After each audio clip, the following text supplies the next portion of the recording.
Hi hello మరి beautiful viewers ఎంచక్క మా తోటలో కాచే బనానా కర్రీ నేను చేస్తాను.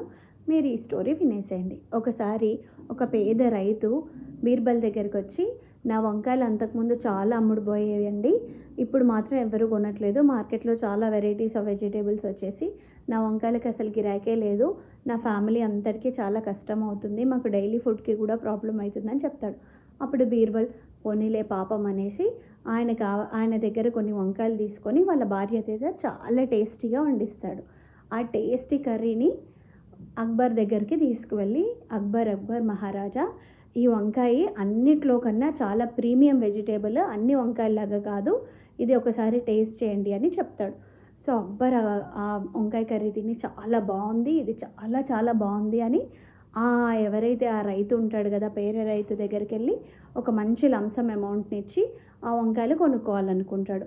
కానీ బీర్బల్ని అడుగుతాడు, ఈ వంకాయలు ఎందుకు ఇంత ఫేమస్, ఇందులో ఏంటి అంత స్పెషాలిటీ అంటే, ఈ వంకాయకి పైన కిరీటం ఉంది చూడండి, సో మీరు కూడా కింగే కదా, కింగ్స్ అందరూ ఈ వెజిటేబులే తింటారు అని ఆ వంకాయని అలా ఫేమస్ చేసి ఆ ఊర్లో వాళ్ళందరూ కూడా వంకాయలు కొనుక్కునేలాగా చేసి ఆ పేద రైతుకి హెల్ప్ చేస్తాడు. బాగుంది కదా.